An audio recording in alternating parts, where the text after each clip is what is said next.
All right, welcome back to the channel.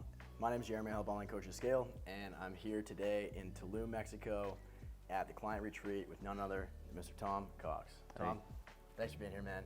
And I just want to say congratulations on all your success so far. It's been a hell of a ride working with you. It's been an absolute honor. And to be completely honest with you, I'm very humbled that you would come to me for advice in terms of helping you scale your coaching business based on your experience, and we'll dive into that as well. But yeah, before we do, I really just want to say, I remember when we got off our sales call and you signed up, you paid in full and everything like that. I remember getting off there just kind of being almost in shock. Holy cow, I have to deliver. And yeah, so anyways, it's been such a pleasure, man. And do you mind just kind of giving a quick little background on kind of who you are, what you do, what led up to when we first met? Yeah, man, thanks. First of all, thanks for setting up this retreat down here in Tulum. This has been phenomenal. A lot of great bonding, a lot of great conversation, a lot of learning. I've got 10 pages of notes. So I've really come away with a lot from this. So this was definitely worth the time. So thanks, awesome, man. Well, maybe before we get into the background. Yeah. So this here is this is a tradition. Whenever something momentous happens in my career, we'll pull out this bottle. This is super expensive rum. It's 30-year-old rum. It's like my favorite rum. I don't buy it often. I only buy it for special occasions. The special occasion that I wanted to open this bottle with you for was me hitting 100K in total revenue, and I've only been coaching since April. So that's awesome, man. Well, would you like to do the honors? Let's do that. We'll kick things off here and then dive into it. But yeah, it's a pleasure, man. Yeah, you don't pour the good stuff too often. You just pour them on special occasions. Well, we were pouring some good stuff out on the floor last night. Oh my God. Anyways, Tom, appreciate it, man. Cheers. Cheers. Yeah, so what was it, last week officially you just crossed 100K? Yeah, so the whole story was I started working with you in, I think it was April. Like March 31st is when I signed up. I didn't have a single reel, a single piece of social media content for the business. I had done a little bit of coaching with 2 clients and they were successful. And so I knew I could coach. I had no idea how to market. And I had been watching your content on YouTube for a couple weeks, a couple months actually. So I think I started following you on Instagram in early April or February. And then I remember there was a video where you said you no longer work with beginners. And I was like, fuck, I'm a beginner. And so I'm like, I DM'd you please, man, because I'm like, I like to work with the best. I don't want to waste my time. And I knew that I needed to be in a program where someone would just be like, okay, do this, this works, this doesn't, here's what I've learned, follow me. That kind of, straightforward energy. When I connected with you, it was a great call. And then right away, that first week, I knew that I was going to get my ROI. I knew it. In fact, I think I paid more than most people. I paid 10 grand back in March. And you had told me the price of the program at the time was like $7,500. Yep. But I want you to have more of my time. So for you to have more of my time, you have to pay more. And I was like, I'm in. And I remember telling you just recently, I don't think I paid you enough. Because since then, we built a killer ad that absolutely it's 6 months old. This ad is still running, and it's bringing in 100 to 200 people a day for about $100 ad spend. I have not updated, and it's a 90-second long ad on top of that. Then we built this amazing VSL, just following the formula, following the script, following all of the things that you told us to do. VSL works, man. I can tell when someone has watched it and when they haven't on a call. It is night and day. The rest of it, just following what's in the program, top of funnel, middle funnel, bottom of funnel, delivery, all of it put together, reinvesting. We just followed the program. And then what happened was, April, May, June, we were kind of getting our feet, situated, trying to learn things. I was also working, and it was June when I decided I just want to go full-time into this. And I told you, I'm like, hey, look, that's it. I'm retired. I'm done. We're doing this full-time. And it was a huge leap. And then July, we closed 6 clients, and we made just shy of 50K. It was like 48K. And then August, same thing. It was like another 42, 43K a month. And so all of a sudden now I'm making 40K a month in a coaching business that didn't exist 3 months ago. And it was like, I knew how to coach, but I had no idea how to do client acquisition. And you built or helped me build all of it. And it worked so well, it actually broke the very anemic back-end system that I had where I was just coaching one-to-one, teaching clients things one-to-one. And so all of a sudden I had, 15 clients, and it's like, I can't do 15 one-on-one calls a week. I can't, so I had to start building a course. And so in September, we actually had to put the brakes on it. And right now what we're doing is just rebuilding the course, finishing that up. I got a client success manager in the program to help make sure everyone's moving along. Doing a lot of, customer surveying, customer feedback. A lot of the stuff that you talk about in your new content delivery module. So that's kind of where things are right now. Now the plan is when we turn the machine back on in October, we expect by November that we'll be doing 10 clients a month, which would be about $75,000 a month. And that should be our baseline going forward, our minimum. That's amazing, man. Kind of want to touch on a couple of different things. So first, just kind of quick little brief rundown on the offer itself, kind of who you help, what you help them do. And I know a big part of kind of packaging all up was having that clear transformation, that clear outcome that you're helping them achieve.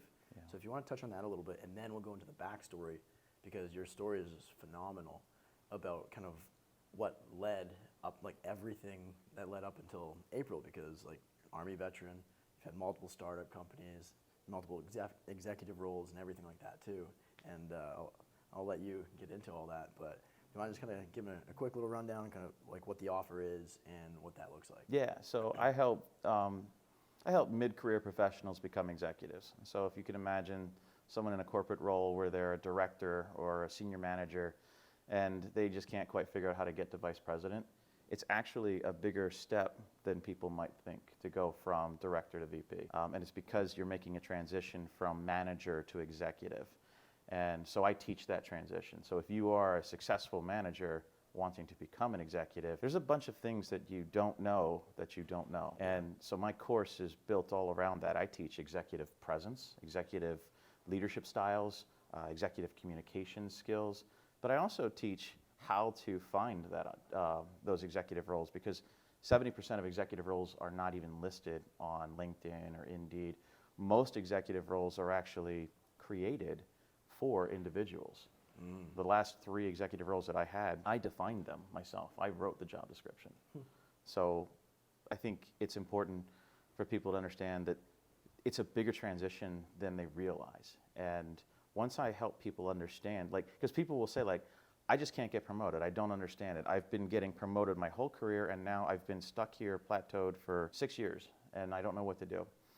And so we help them make the transition from that plateau up to the next level. That's awesome.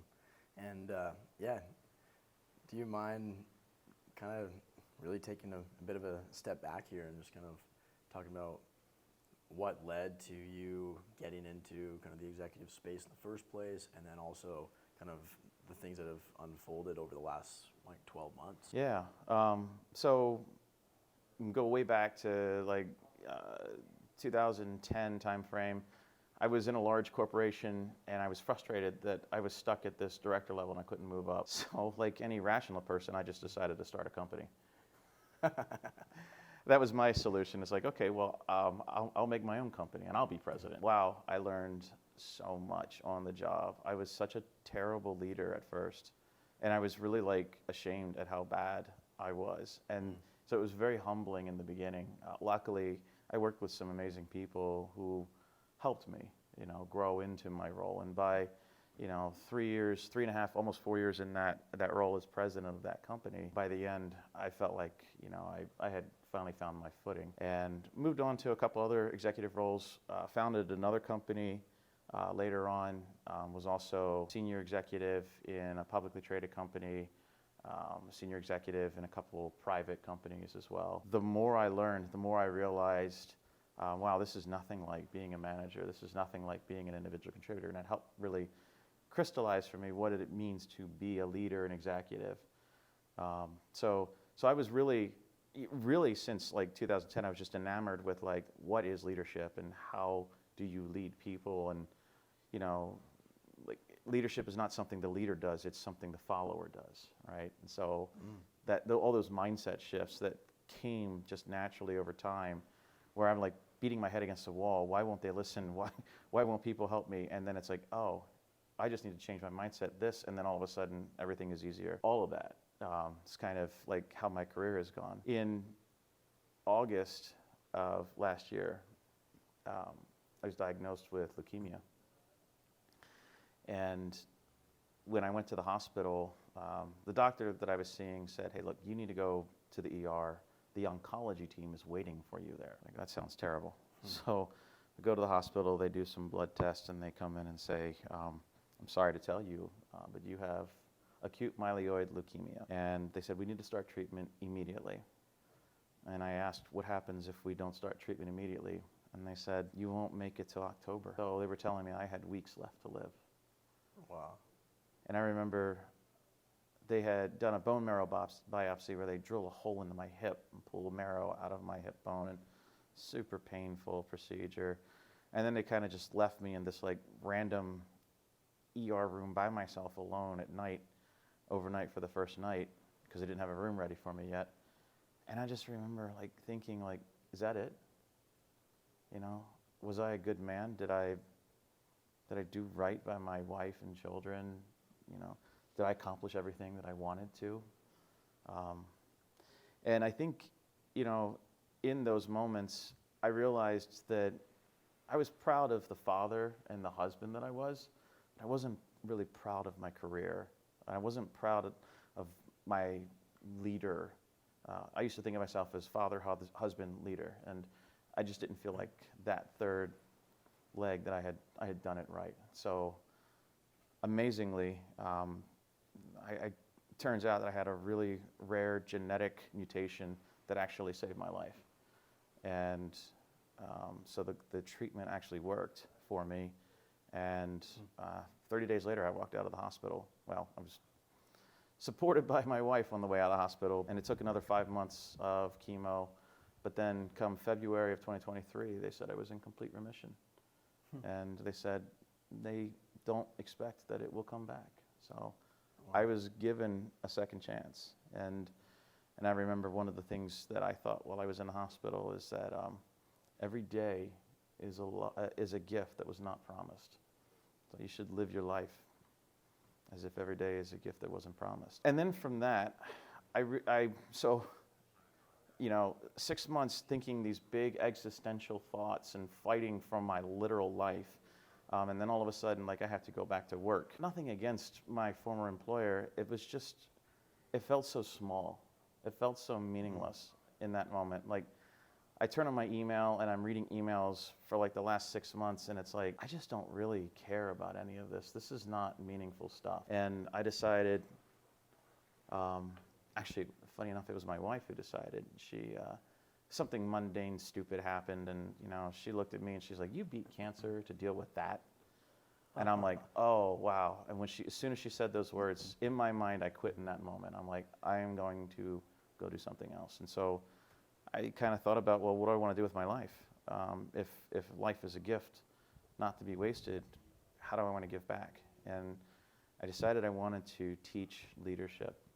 And after doing a bunch of self-reflection, teaching leadership really is my core life purpose. That's the thing that I want to do that makes me incredibly happy. I can do it on my deathbed. I can do it on vacation. I can do it, you know, make money, not make money, I don't care. You know, like teaching people how to lead is that thing for me. And so I have just said, I'll teach people how to lead. And that's basically, you know, what started all of this. It's amazing. And I've learned so much from you as well about leadership. And like, we were blessed that you hosted an incredible workshop a couple days ago here, teaching all 19 of us, or I guess 18 of us, about leadership. And I like, kind of like what you said, my notebook is full from that. The way you conceptualize everything, the way you presented it, and just really package it all up nicely with frameworks and everything to follow. Like a lot of the things, interestingly enough, like I kind of unconsciously was doing them or unintentionally doing them, Right.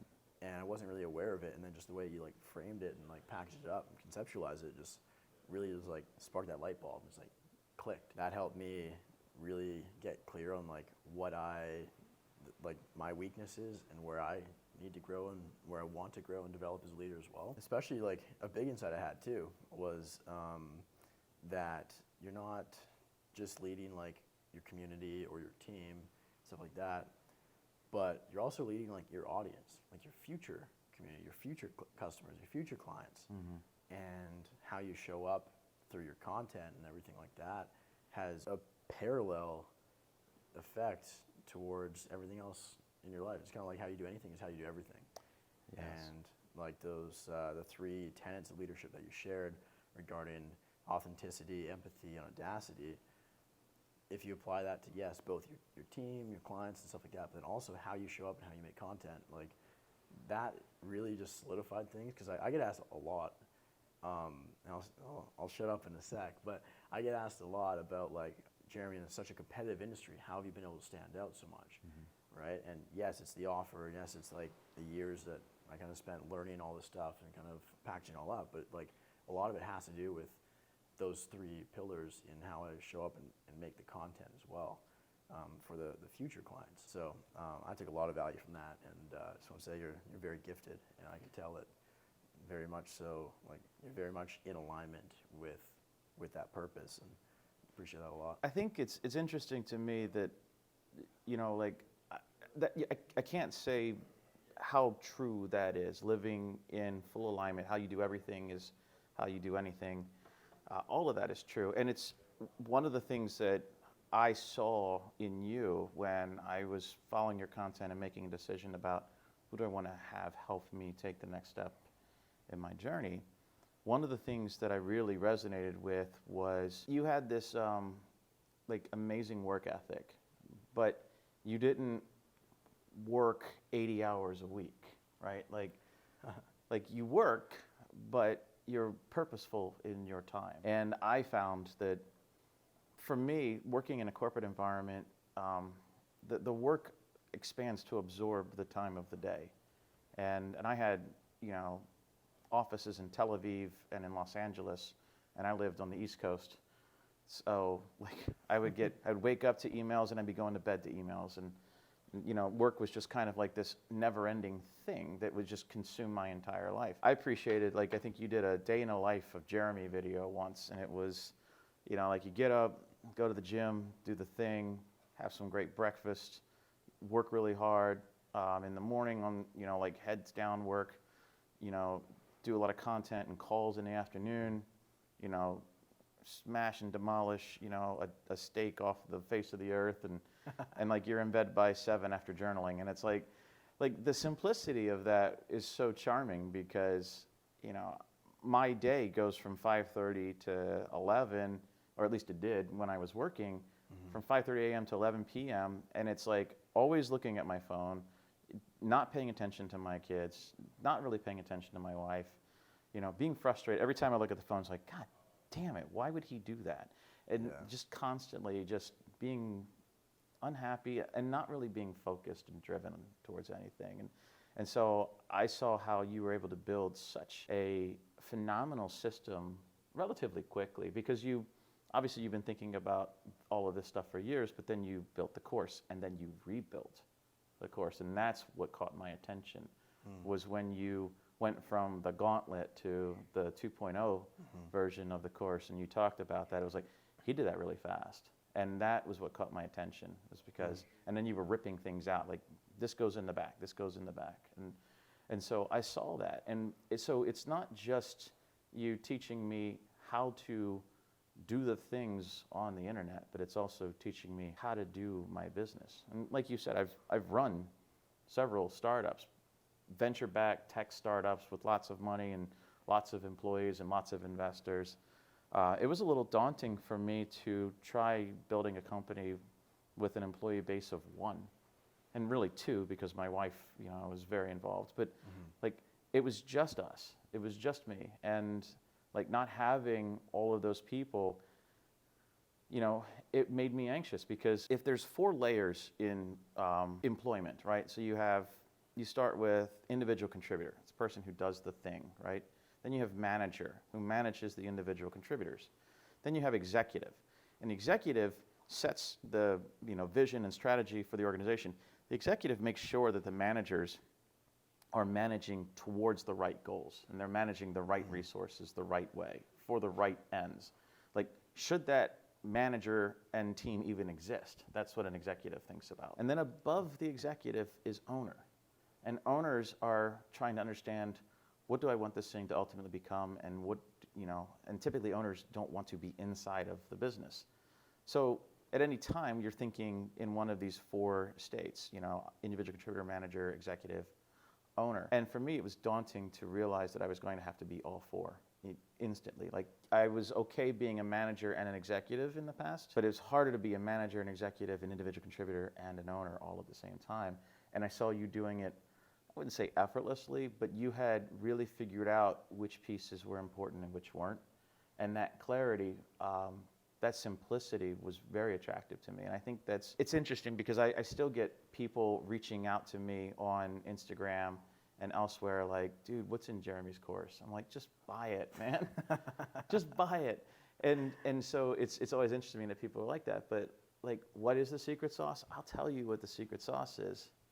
It's Jeremy knows what not to do.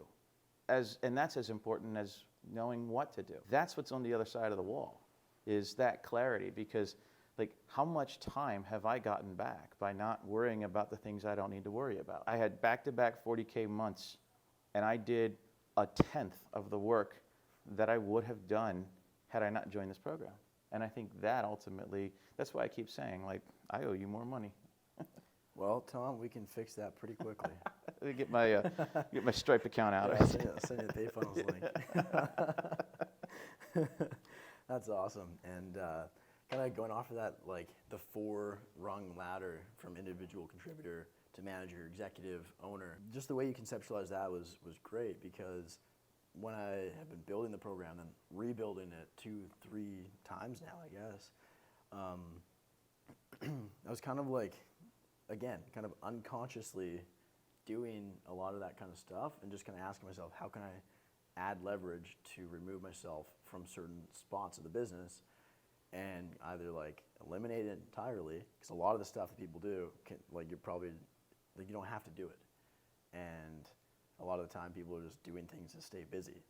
And like a lot of the times, even back home now, it's like, it's funny you saying like from that day in the life video I made, how I just manage my time very well. It's like, when I'm home, to be completely honest, half the day I'm sitting in my condo just like, what the hell do I do now? It's like, I'm done calls, I've made content, and like clients are happy, they're crushing it, and it's like, well, what's next? Well, so, I'll tell you, like, we talked about this, the best executives in the world are bored, because if an executive job is to make sure that the systems all work, right? The individual contributors are doing the right things, the managers are managing to the right resources, and the company is going in the right direction, right? And so you show me a bored executive, and I'll show you an excellent executive. And in fact, like, it's a badge of honor in the executive world to be able to work yourself out of your executive job. People are afraid to like work themselves out of a job because, well, now they don't have a job and they don't need me. No, that's not how it works. They'll find something else for you to go fix and work yourself out of over there too. But like, that's kind of where you are right now, which is interesting, because if you have the individual contribution stuff kind of set, and you have the management of all of the resources, including your editors and setters and everything else all kind of set, and you're kind of bored as an executive, that means you get to now spend time in ownership. And I think that's, like, it's pretty clear in a lot of your content lately that that's kind of where your mind is right now. Like, next week, you're going to go do something pretty impactful and meaningful. And this week, obviously, this was impactful and meaningful in a different way. And like, those things are things that owners think about. And I think that's great that now the fact that you're bored indicates that you now have the bandwidth and the time to think like an owner about your business. yeah, That's a really good way to put it.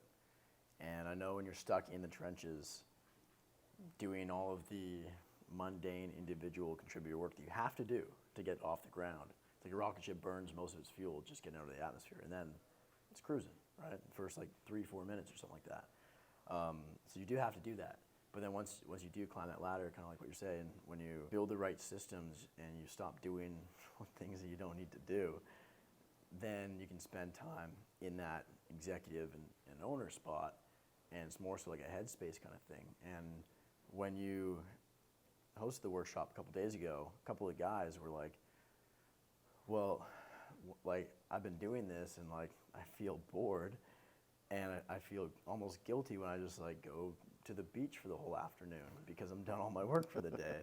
Because like their ads are cranky and they've got setters, they're booking calls, they're signing clients, their programs are amazing, and like, but then what really stood out to me was something that you said. You're like, well, it is actually productive because you're not just going to the beach. Your mind's racing a million miles a minute thinking about the business, what other things you can do. And when you have that detachment from from taking a bit of a step back from doing all like the mundane busy work in the lower individual contributor layer, then you have that creative headspace, and you have that capacity to even think bigger and expand. And I feel like that's exactly kind of where I have been at.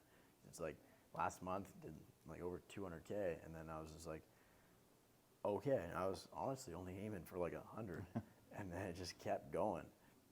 And then I kind of pumped the brakes a little bit to make sure like I can sustain it. But even then, it's like I've really kind of shifted into the mentality of like, okay, 100K a month doesn't really excite me anymore.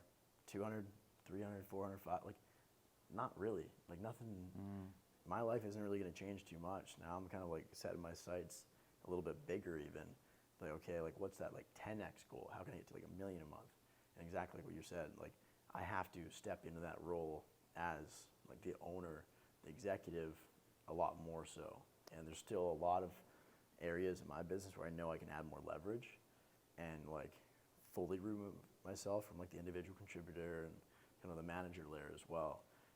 So I'm kind of working on that, and you gave me a lot of clarity on kind of what I need to do to move forward from here. But I'm curious to know, like, obviously we've done a lot. We've worked on a lot over the last 5-6 months now, I guess. And Yeah. wow. And I'm curious to know, like, what were some of like the biggest kind of pivotal moments, the biggest like light bulb moments that kind of like unlock scale? Because I know initially getting things off the ground from making your first reel ever and your first ad ever, it did take a little bit of time to start seeing results, right? I think it was like what, month 3 where you did 40K? Let's see. So I started making reels April 7th. I think was my first reel. It's still on my Instagram. It's terrible, you know. Like, but I'm always gonna leave it there as like a memorial to like how far I had to go to get to where I am. Like, you know, you have to be bad at something before you're good at it. And so, like, I'm always going to leave my first work up for people to see that. Yeah, so April, we started with the reels. They were terrible. I still haven't watched my own first YouTube video all the way through. It's so bad.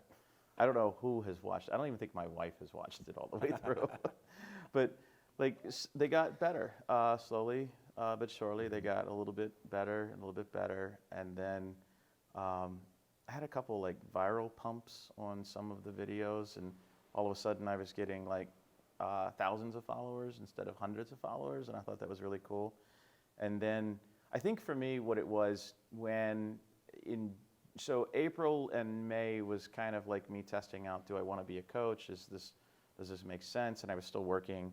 And then in June, early June, my wife and I sat there and were like, let's do it. Let's just go.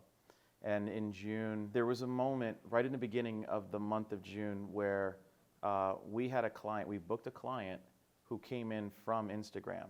And it was the first time that I had ever made money from the internet on social media. And it was like, okay, beforehand I had trained 2 people, just coached them, and they both wound up in executive roles. So they went from director to executive, and it worked. But this time we found a client And then he paid, and it was like, okay, now I have done the whole process. Now I just have to make it better. So the whole thing exists. It just, now I can just work on each part and make each part better. And that's when it's like, okay, so what's the, I actually looked at your funnel diagram and was like, what parts are the most important and which ones are the worst in my company? And like, I did not have an ad. So, you know, I just, next to the word ad, I put 0. And so like, all right, well, I'll make a bad ad, at least it'll be a 1 now, right? And so we made an ad. And then it was like, well, next week it was like, well, what's next? What's the next most important thing we could do? VSL. Okay. So I built a VSL. And then just on. And we started booking calls, and lots of calls, too many calls. I had 50 calls in July, which I'll never do that again. Not alone anyway. But, you know, I think you kind of have to go through that. Like, once we had all these calls booked, it was like, okay, now that part of the system is working. What's broken now? And I think that's kind of how business is you just kind of look around and just rate what can be improved next, because it's always a work in progress.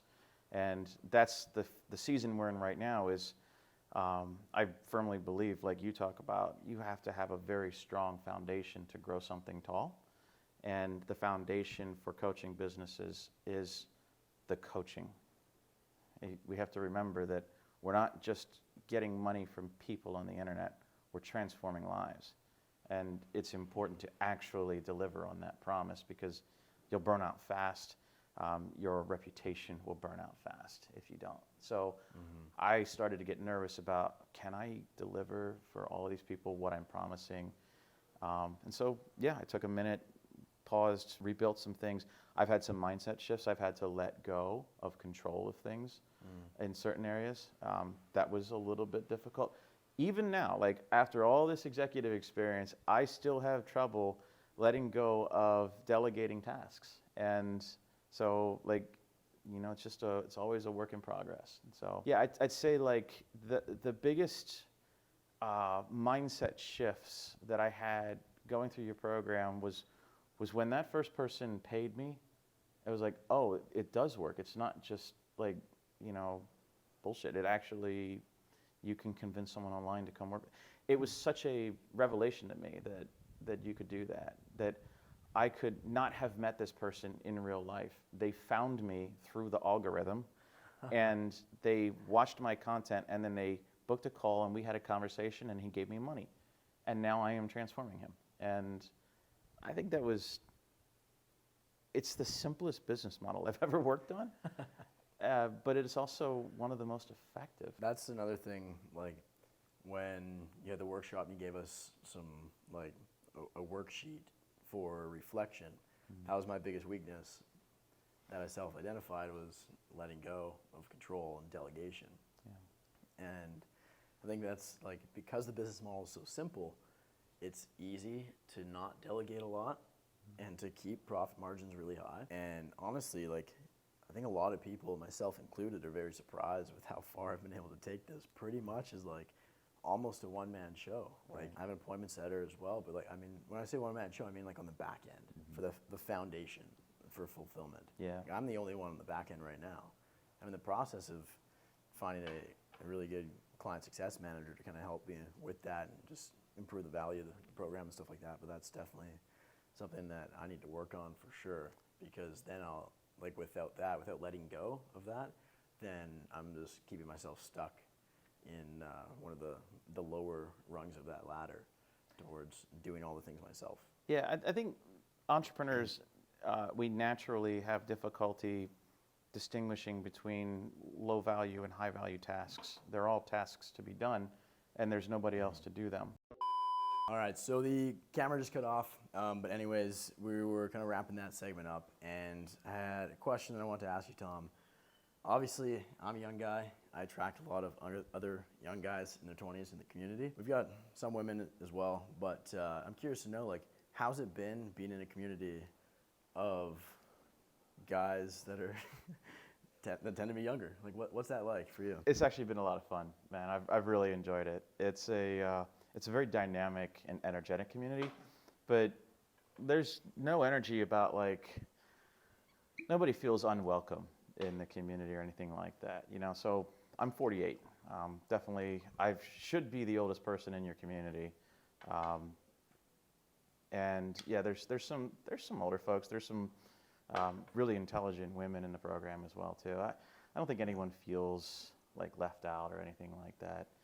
For me, it's just been fun to be around people with so much energy and such enthusiasm, and everyone is so incredibly sharp and intelligent. You can kind of, we were talking about this downstairs, that you can kind of see it in each other's eyes. That, you know, there's a sharpness and a hunger and a, you know, like a killer instinct to go and get the thing. And there's also like incredible humility in the whole cohort. Like everyone is so humble and willing to learn from each other. It's been important for me too, because yes, I've been through a lot of things. I've seen a lot in my life, and you know, an earlier version of me could very well say like, well, I don't need to hang around with 25-year-old guys to tell me anything. You know, I've been there, done that. But like, you have walked a path that I want to walk. I've walked many paths, but this is one that I haven't walked before. And I find it's reassuring to walk that path behind you and side by side with several people in the community. And, you know, like, I feel like it's kind of cool. Like maybe not at 3 a.m, but you know, most of the time I feel like I can hang with the younger crowd. And so for me, it's just been very energizing. I think it's a very energetic and actually very kind community. I had nothing but just like amazing interactions with everyone I've worked with. Me too. It continues to blow my mind too, is the caliber of the people that have been attracted here as well. And it's really cool. And I know we learn a lot from you as well, and you're just such a valuable member of the community. So I appreciate everything you do for that, and just the insight, the experience, and the advice that you give us. I know we all learn a lot from that too. But yeah, final question. I know we've kind of talked about this a little bit too, but I'll give a little bit of background as well. So I remember on our sales call, you said, all right, Jeremy, I will sign up today on one condition. And I said, all right, Tom, what's that? And you said, when I hit my first 50K a month, you and I are going to London, we're going to Harrods, we're buying watches together. And I was like, all right, let's do it. Done. And I think at the time, I was like, I just want to work with you. Like, this guy, I want to help him out and stuff like that. And but I knew you were going to hit it. Like, and in July, you did 48K, which was like just short of 50. Selfishly, I was kind of relieved, because I also just hit my first 100K month like a week before, and got my first watch, Rolex, which I had set out when I first started the business, first 100K month, buy this. And I think like I sent the wire transfer for this like literally the last couple days of July. So as you were wrapping things up, I remember, I'm pretty sure like the last week, the last few days of July too, you had a couple more guys come through, and like you were climbing up there. I was like, shit, I got to buy 2 watches now. And whatnot. But yeah, no, I think because like you scaled very aggressively, a couple back-to-back 40K months, and then from there, kind of took a bit of a step back, turn the taps off in terms of acquisition to build a sustainable client delivery process. Yeah. And then now you have the foundation set to be able to scale from here on out. So I think it's going to be a lot of fun in the next couple of months when you blow right past 50K a month, and then we'll go get some watches. I know this last couple of days, like at the retreat here, we're already talking about where the next one's going to be.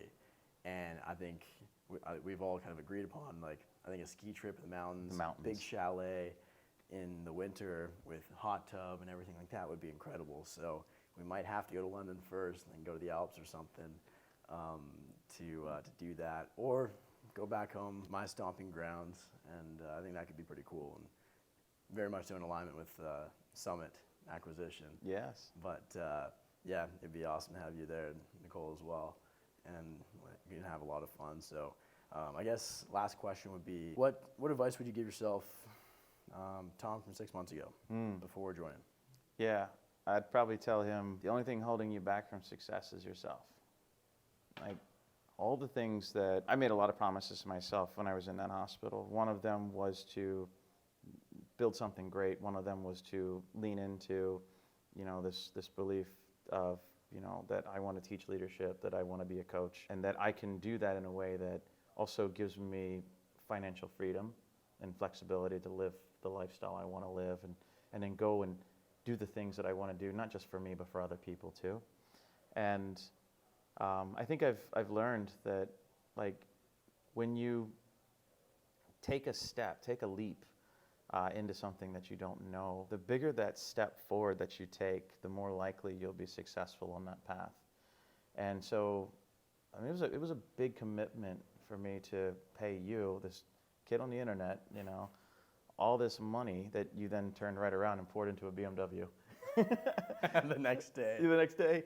But like that was a big commitment, but it was important that I made that financial commitment because, okay, I've spent 10 grand, I have to make 10 grand back. And the only way to make 10 grand back is to build a business that can generate that kind of money. And we did quickly. And in fact, we built something even bigger, and now we're on a trajectory.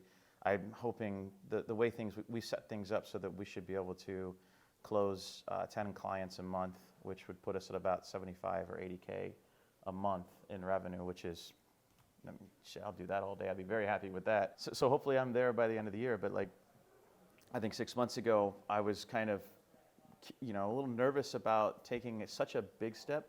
But I found that the bigger step you take in the beginning, the faster you get where you're trying to go. So, well said. Well, Tom, it's been an absolute pleasure working together, and yeah, congratulations on all your success. And literally just hit 100K last week. Yep. Right in the nick of time, just before this. So, cheers to that. And I know it's just a small taste of what's to come for you. So I'm excited to see what the next 6, 12 months have in store for us. And we'll be on that too. So, cheers. Cheers.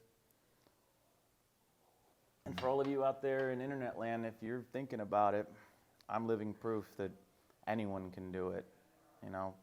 Just go ahead and join the program, get on the other side of this wall, and you will be surrounded with amazing people. You'll have amazing content, and you'll have an amazing leader to follow to where you're trying to go. I appreciate that. So if that's you and you want to do that, either book in a call down below in the description, message me over on Instagram, or watch the main video on my YouTube channel where I break down literally everything we'll do. And aside from that, see you guys in the next video.